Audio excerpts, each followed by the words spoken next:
નમસ્તે વિદ્યાર્થી મિત્રો, ધોરણ 11 વિષય અર્થશાસ્ત્ર, ચેપ્ટર નંબર 7 ભારતીય અર્થતંત્ર, જેમાં આજે આપણે સ્વાતંત્ર્ય પછીનું ભારતીય અર્થતંત્ર ઇન્ડિયન ઇકોનોમી આફ્ટર ઇન્ડિપેન્ડન્સ એના વિશે પરિચય મેળવવાનો છે. આઝાદી પછી ભારતનું અર્થતંત્ર વિકાસના પંથે રહ્યું છે, જે બાબતો અમુક લક્ષણો ઉપરથી સ્પષ્ટ થાય છે.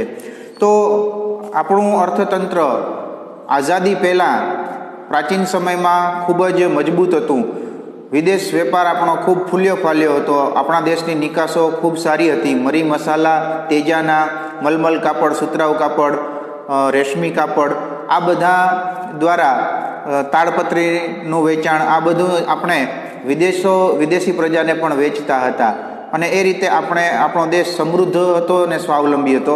પણ આઝાદી પહેલાં, એટલે કે ગુલામીનો સમય, આપણા ઉપર અંગ્રેજોએ શાસન કર્યું આશરે 200 વર્ષ જેટલું, ઈસવીસન 1757થી ઈસવીસન 1947 સુધી.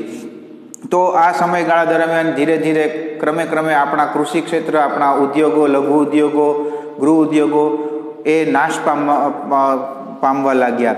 તો એમની જે ક્રૂર નીતિ હતી એના કારણે આપણું અર્થતંત્ર છે એ ભાંગી પડ્યું હતું. તો આઝાદી સમયે આપણા અર્થતંત્રની અંદર જુદા જુદા જે ક્ષેત્રો હતા એ દેશની વસ્તીને કેટલી રોજગારી આપતા હતા, ઉદ્યોગોનો વિકાસ કેટલો હતો, એ વિશેનો આપણે અભ્યાસ કરવાનો છે. આઝાદી સમયે આપણા દેશની વસ્તી શું હતી, દેશમાં ગરીબીનું પ્રમાણ કેટલું હતું, દેશમાં બેકારીનું પ્રમાણ કેટલું હતું, લોકોનું જીવન ધોરણ કયા પ્રકારનું હતું એ સમયે આઝાદી પછીના વર્ષોમાં, આઝાદી પછી 1947 પછીના છેલ્લા 20-25 વર્ષો દરમિયાન, અને ધીમે ધીમે ઉદ્યોગોનો વિકાસ થયો હતો. એ બધા વિશે આપણે સમજૂતી પ્રાપ્ત કરીએ. નંબર 1, માથાદીઠ આવક. માથાદીઠ આવક એટલે દેશની કુલ રાષ્ટ્રીય આવકને દેશની કુલ વસ્તી વડે ભાગી નાખીએ અને જે આંક મળે એને માથાદીઠ આવક કહેવાય. અંગ્રેજીમાં એને પર કેપિટા ઇન્કમ તરીકે ઓળખવામાં આવે છે. તો માથાદીઠ આવક, ભારતની માથાદીઠ આવક કૌંસમાં માનવ વિકાસ અહેવાલ 2014 મુજબ વર્ષ 2013માં $5,150 હતી, અમેરિકન ડોલર, જે ચીનની માથાદીઠ આવક $11,477 અમેરિકન ડોલર, શ્રીલંકાની $9,250 અમેરિકન ડોલર, અમેરિકાની $52,308 અમેરિકન ડોલર અને નોર્વેની $63,909 અમેરિકન ડોલર કરતાં ઘણી ઓછી જણાય છે, જે વિકસિત દેશોની માથાદીઠ આવકના 7 થી 10 ગણી ઓછી છે અને તે પછાત દેશો કરતાં વિશેષ વધારો સૂચવતી નથી. તો અહીંયા પાના નંબર 80 ઉપર જે કોષ્ટક આપેલું છે, રાષ્ટ્રીય આવકની તુલના કૌંસમાં સમખરીદ શક્તિના માપદંડ મુજબ. તો સમખરીદ શક્તિનો માપદંડ અહીંયા અમેરિકન ડોલરને લીધો છે, કારણ કે અમેરિકા છે એ વિશ્વની મહાસત્તા છે અને જ્યાં પણ આંતરરાષ્ટ્રીય વેપાર થઈ રહ્યો છે જેટલાય દેશો સાથે, તો ત્યાં ચૂકવણીનું જે ચલણ છે એ અમેરિકન ડોલરનો ઉપયોગ એમાં થાય છે. તો જુદા જુદા દેશ આપેલા છે અને એની માથાદીઠ આવક અમેરિકન ડોલરમાં આપેલી છે. કોષ્ટકનો તમે અભ્યાસ કરશો એટલે તમને વધુ ખ્યાલ આવશે. અહીંયા આપણે બોર્ડ ઉપર કોષ્ટક દોરેલું છે, અહીંયા દેશ લીધો છે, માથાદીઠ આવક અમેરિકન ડોલરમાં દર્શાવેલી છે. માનવ વિકાસ અહેવાલ 2014 મુજબ ઈસવીસન 2013માં જુદા જુદા દેશોની માથાદીઠ આવક. તો નોર્વે જે સૌથી વધુ માથાદીઠ આવક ધરાવે છે 2013માં, જે $63,909 અમેરિકન ડોલર છે. ત્યાર પછી અમેરિકા બીજા ક્રમે છે, $52,308 અમેરિકન ડોલર છે. ત્યાર પછી નંબર 3 જર્મની, જે યુરોપનો દેશ છે, એ જે છે એ $43,049 અમેરિકન ડોલર એની માથાદીઠ આવક છે. ત્યાર પછી ઇંગ્લેન્ડ, જેણે આપણા દેશ ઉપર શાસન કરેલું, તો ઇંગ્લેન્ડની જે માથાદીઠ આવક છે એ $35,002 અમેરિકન ડોલર જે રહેવા પામી છે. ચીન છે, તો ચીનની માથાદીઠ આવક $11,477 અમેરિકન ડોલર છે. ત્યાર પછી ભારત, આપણો દેશ, તો એની $5,150 અમેરિકન ડોલર માથાદીઠ આવક જોવા મળે છે. અને પાકિસ્તાન, જે આપણામાંથી જ એનો ભાગ પડેલો 1947માં આઝાદી સમયે, પાર્ટીશન સમયે ભાગલા થયા ભારતના, તો પાકિસ્તાનની માથાદીઠ આવક $4,652 અમેરિકન ડોલર જોવા મળે છે, જે ભારત કરતાં થોડી જ ઓછી જોવા મળે છે. તો ભારતનો જે વિકાસ છે એ અન્ય વિકસિત દેશો, આ બધા વિકસિત દેશો છે, Norway, America, Germany, England, China, ચીન, તો એના કરતાં ભારતની જે માથાદીઠ આવક છે એ 6 થી 7 થી 8 ગણી ઓછી જોવા મળે છે. ત્યાર પછી આપણે નંબર 2 કૃષિ ક્ષેત્ર એટલે કે ખેતી ક્ષેત્ર વિશે ચર્ચા કરીએ. એ પહેલાં અહીંયા જોઈ લઈએ કે ઈસવીસન 2011-12માં ભારતની ચાલુ કિંમતે માથાદીઠ આવક રૂપિયા 64,316 હતી, જે ઈસવીસન 2014-15માં વધીને રૂપિયા 88,533 થવા પામી છે. તો એમાં વધારો આપણે જોઈ શકીએ. ચાલુ કિંમતે માથાદીઠ આવક 2 કિંમતે ગણવામાં આવતી હોય છે, ચાલુ ભાવે અથવા કોઈ પાયાના સ્થિર ભાવે, એટલે કે કોઈ વર્ષને આધાર વર્ષ તરીકે લીધું હોય, પાયાના વર્ષ તરીકે લીધું હોય અને એ રીતે માથાદીઠ આવક ગણવામાં આવતી હોય છે.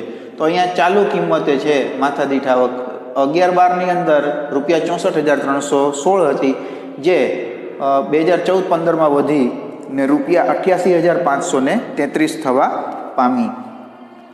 ત્યારબાદ નંબર 2 ખેતી ક્ષેત્ર. તો ખેતી ક્ષેત્રે શું આપણી સ્થિતિ હતી આઝાદી સમયે, સ્વતંત્રતા બાદ? બરાબર, ભારત એક ખેતી પ્રધાન દેશ છે. પ્રાચીન સમયથી આપણે જાણીએ છીએ કે ભારત એક કૃષિ પ્રધાન જે દેશ છે, ખેતી ઉપર આધારિત દેશ છે.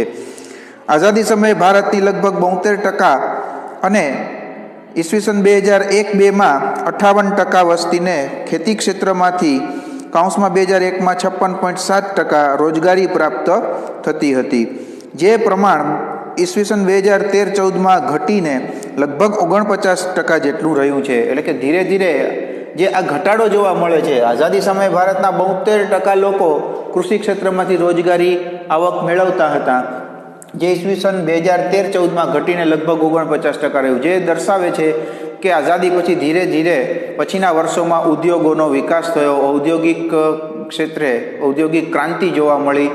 અગાઉ આઝાદી સમયે આપણા દેશની અંદર ઉદ્યોગ ક્ષેત્ર એટલું ફૂલ્યું ફાલ્યું નહોતું. આપણે મશીનરીની આયાત કરવી પડતી, લેથના મશીન હોય, કાસ્ટિંગના મશીન હોય, તો આ બધી મશીનરીની આયાત કરવી પડતી.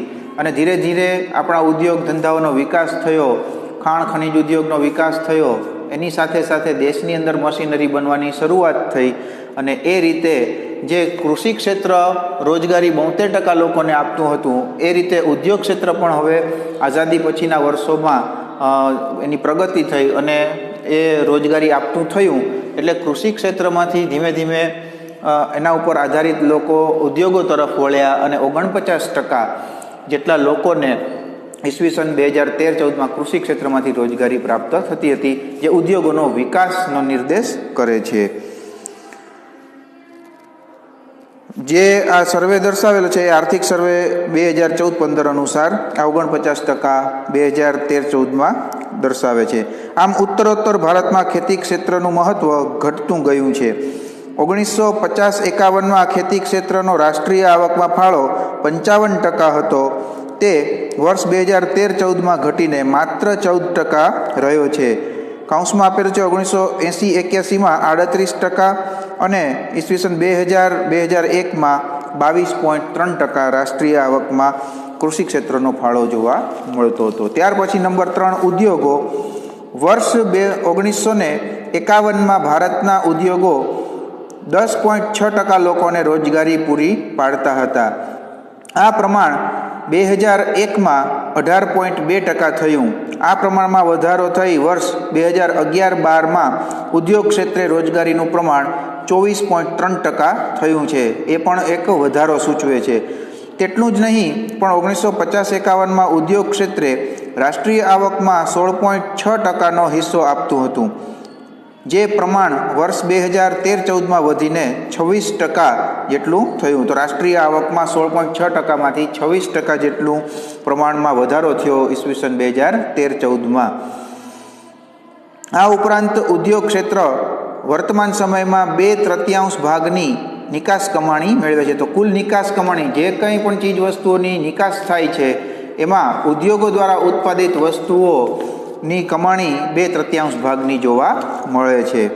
આમ ઉદ્યોગ ક્ષેત્રે ભારતનો ઝોક વધ્યો છે, પરંતુ વાસ્તવમાં ભારત ઔદ્યોગિક દેશ બની શક્યો નથી, કેમ કે હજુ પણ વર્તમાન સમયમાં પણ આપણા દેશની અંદર કૃષિ ક્ષેત્ર ઉપર આપણે કેટલાક અંશે આધાર રાખવો જ પડે છે. જ્યારે રાષ્ટ્રીય આવકનો 1950-51માં 15%, 1980-81માં 24%, ઈસવીસન 2000 અને 2001માં 27.3%, 2013-14માં 26.2% હિસ્સો આપ્યો છે એ ઉદ્યોગ ક્ષેત્રે આપેલો છે. જે સર્વે RBI reserve bank of India અને CSO એટલે કે કેન્દ્રીય આંકડાકીય સંગઠન સેન્ટ્રલ સ્ટેટિસ્ટિકલ ઓર્ગેનાઇઝેશન એનું ફૂલ ફોર્મ થાય એના આંકડાઓ આપેલા છે. નંબર 4 સેવા ક્ષેત્ર. સેવા ક્ષેત્રમાં આપણે જાણીએ છીએ કે શિક્ષણ આવે, ત્યાર પછી મેડિકલ સર્વિસીસ આવે, બેન્કિંગ આવે, વીમો ઇન્સ્યોરન્સ આવે, એજ્યુકેશન શિક્ષણ, તો આ બધા સેવા ક્ષેત્રો છે. હોટલ ઇન્ડસ્ટ્રી, બરાબર, ત્યાર પછી ટુરિઝમ એટલે કે પ્રવાસન, તો આ બધા સેવા ક્ષેત્રો કહેવાય. સેવા ક્ષેત્રમાં ઈસવીસન 1951માં ભારતના સેવા ક્ષેત્રનો કુલ રોજગારીમાં 17.3% ફાળો હતો, જે વર્ષ 2001માં 25.2% થયો. તો એમાં પણ વધારો આઝાદી પછીના વર્ષોમાં જોવા મળે છે. અને વર્ષ 2011-12માં તે વધીને 27% જેટલો થયો છે. વર્ષ 1950-51માં ભારતનું સેવા ક્ષેત્ર રાષ્ટ્રીય આવકના એટલે કે GDPના 30.3% હિસ્સો આપતું હતું. 1980-81માં 38% થયું. વર્ષ 2000 અને 2001માં 50.4% થયું. તો ધીરે ધીરે સેવા ક્ષેત્રનો રાષ્ટ્રીય આવકમાં ફાળો એ ખૂબ વધી રહ્યો છે, બરાબર. જે પ્રમાણ વર્ષ 2014 અને 15માં વધીને 52.7% થયું છે. આમ ભારતમાં સેવા ક્ષેત્રએ અભૂતપૂર્વ વિકાસ કર્યો છે અને રાષ્ટ્રીય આવકમાં તેનો સિંહ ફાળો છે. તો ઇન્ફોર્મેશન ટેકનોલોજી આ પણ સર્વિસીસની અંદર આવે છે. સંદેશા વ્યવહારની સગવડોમાં પણ ઉત્તરોત્તર વધારો થયો, ઇન્ટરનેટમાં વધારો થયો, તો આ બધા સેવા ક્ષેત્રો છે કોમ્યુનિકેશનની અંદર. ત્યાર પછી નંબર 5 વસ્તી. વર્ષ 1901માં ભારતની વસ્તી 23.84 કરોડ હતી, જેમાં વધારો થઈ વર્ષ 1951માં તે 36.1 કરોડ થઈ અને તેમાં ખૂબ ઝડપી વધારો થઈ વર્ષ 2001માં ભારતની વસ્તી 102.7 કરોડ થઈ હતી, એટલે કે 1 અબજ જેટલી વસ્તી આપણી થઈ ગઈ. છેલ્લી 2011ની વસ્તી ગણતરી પ્રમાણે ભારતની વસ્તી 121.02 કરોડ હતી, જે દર્શાવે છે કે ભારતમાં આઝાદી બાદ વસ્તી ખૂબ જ ઝડપથી વધી છે અને અંદાજે 1.5%ના દરે વસ્તી વૃદ્ધિ થવા પામી છે. ભારતનો આ વસ્તી વિસ્ફોટ એક ચિંતાનો વિષય પણ બને છે. તો કોઈ પણ દેશની માથાદીઠ આવક અથવા લોકોનું જીવન ધોરણ જો માપવું હોય, જાણવું હોય, તો એની વસ્તી કેટલી છે અને રાષ્ટ્રીય આવક કેટલી છે. તો રાષ્ટ્રીય આવકને કુલ વસ્તી વડે ભાગીએ તો માથાદીઠ આવક પ્રાપ્ત થાય. જેમ વસ્તીમાં વધારો તેમ માથાદીઠ આવક ઓછી. તો આ રીતે વસ્તી વિસ્ફોટ એક સમસ્યા છે, એક ચિંતાનો વિષય છે ભારત માટે. ત્યારબાદ નંબર 6 ગરીબી. ભારત નિરપેક્ષ ગરીબીની સમસ્યા ધરાવતો દેશ છે. ભારત દેશમાં વર્ષ 1973-74માં 54.9% લોકો ગરીબ હતા. આ પ્રમાણ વર્ષ 1993-94માં ઘટીને 45.3% થયું. તેમાં ઘટાડો પામીને વર્ષ 2004-05માં તે 37.2% રહ્યું અને વર્ષ 2011-12ના આંક મુજબ ભારતની 21.9% વસ્તી ગરીબ હતી. આમ વાસ્તવમાં ગરીબીનું પ્રમાણ ઘટ્યું છે, છતાં ભારતની દારૂણ ગરીબીમાં કોઈ મોટો ફેરફાર થવા પામ્યો નથી. હજી પણ એવા કેટલાક પછાત રાજ્યો છે જ્યાં ગરીબી જોવા મળે છે. દાખલા તરીકે ઓરિસ્સા છે, છત્તીસગઢ છે, બિહારના કેટલાક ક્ષેત્રો છે કે જ્યાં ઉદ્યોગોનો વિકાસ નથી થયો, શિક્ષણનું પ્રમાણ ઓછું છે, સ્ત્રી શિક્ષણનું પ્રમાણ ઓછું છે. એટલા જ માટે આપણા વડાપ્રધાન શ્રી નરેન્દ્ર મોદીએ સ્ત્રી શિક્ષણ, મહિલા શિક્ષણ ઉપર ખૂબ જ ભાર મૂક્યો છે. બેટી બચાવો, બેટી પઢાઓ. તો આ એક ગરીબીને દૂર કરવા માટેનો એક ખૂબ જ સરાહનીય પ્રયાસ જે છે એ કરવામાં આવેલો છે. તો ગરીબીનું પ્રમાણ વાસ્તવમાં ઘટ્યું છે, છતાં ભારતની દારૂણ ગરીબીમાં કોઈ મોટો ફેરફાર થવા પામ્યો નથી. નંબર 7 બેકારી. ભારત માળખાગત બેકારી ધરાવતો દેશ છે. ભારતમાં વર્ષ 1951માં 33 લાખ લોકો બેકાર હતા. નેશનલ સેમ્પલ સર્વેના અંદાજ મુજબ વર્ષ 1999-2000માં ભારતના 7.31% લોકો બેકાર હતા, જે પ્રમાણ વર્ષ 2004-05માં વધીને 8.2% થયું. બેકારીના પ્રમાણમાં વર્ષ 2009-10માં ઘટાડો થઈ 6.6% થયું અને તે પ્રમાણ 2011-12માં ફરી ઘટીને 5.6% સુધી નીચું આવ્યું છે. તેમાં વધારો ઘટાડો બેકારીની અંદર આપણે જોવા મળે છે. પરંતુ ભારતની ગ્રામીણ બેકારીમાં પ્રચ્છન્ન બેકારીનું પ્રમાણ વિશેષ છે. પ્રચ્છન્ન બેકારી એટલે ગ્રામીણ ક્ષેત્રની અંદર જરૂરી હોય એ કરતાં વધારે લોકો જો કૃષિ ક્ષેત્રમાં રોકાયા હોય, જેની વાસ્તવમાં કોઈ જરૂર જ નથી ત્યાં, તો એનાથી કોઈ ઉત્પાદનની અંદર મોટો ફેરફાર ન થતો હોય, તો એવી બેકારીને પ્રચ્છન્ન બેકારી કહેવામાં આવે છે. આ બેકારી છુપી બેકારી હોવાથી માપી શકાતી નથી. આમ ભારત બેકારીનું ઊંચું પ્રમાણ ધરાવતો દેશ છે. નંબર 8, માનવ વિકાસ. ભારતીય લોકોનું જીવન ધોરણ વાસ્તવમાં વિશ્વના વિકસિત દેશોની સાપેક્ષમાં ખૂબ નીચું છે. સામાન્ય રીતે માનવ વિકાસ અહેવાલ કે જેની રચના સંયુક્ત રાષ્ટ્ર સંઘ કરે છે તે મુજબ સરેરાશ આયુષ્ય, જ્ઞાન અને જીવન ધોરણ માપદંડ અનુસાર એક માનવ વિકાસ આંક તૈયાર કરવામાં આવે છે. તો લોકોનું સરેરાશ આયુષ્ય કેટલું છે, લોકોનું જ્ઞાન એટલે કે શિક્ષણનું સ્તર કેટલું છે જે તે દેશના લોકોનું, અને જીવન ધોરણ એટલે કે લોકો કેવી સુવિધાઓ પ્રાપ્ત કરે છે, એમને કઈ કઈ પ્રકારની સગવડો પ્રાપ્ત થાય છે જેથી એ પોતાના જીવનને વધુ સરળ બનાવી શકે. તો આ 3 માપદંડો જે છે, સરેરાશ આયુષ્ય, જ્ઞાન અને જીવન ધોરણ, એના અનુસાર એક માનવ વિકાસ આંક સંયુક્ત રાષ્ટ્ર સંઘ જે છે યુનાઇટેડ નેશન્સ દ્વારા તૈયાર કરવામાં આવે છે. આ માનવ વિકાસ આંક રજૂ કરતા અહેવાલને માનવ વિકાસ અહેવાલ કહે છે. વર્ષ 2000ના માનવ વિકાસ અહેવાલ મુજબ ભારતનો માનવ વિકાસ આંક 0.463 હતો, જે સુધરીને 2010માં 0.547, 2012માં 0.554 અને 2013માં 0.586 આંક સાથે ભારતે વિશ્વના 187 દેશોમાંથી 136મો ક્રમ પ્રાપ્ત કર્યો હતો. તો આ રીતે આઝાદી પછીના વર્ષોની અંદર ધીમે ધીમે કૃષિ ક્ષેત્ર જે છે એનો વિકાસ થયો, ઉદ્યોગ ક્ષેત્રનો પણ ખૂબ વિકાસ થયો, સેવા ક્ષેત્રનો પણ ખૂબ વિકાસ થવા પામ્યો, અને એ રીતે એની સાથે સાથે દેશની વસ્તીમાં પણ વધારો થતો જોવા મળ્યો, અને એ રીતે ગરીબી અને બેકારીની અંદર પણ ક્રમે ક્રમે વધારો અને ઘટાડો જોવા મળે છે.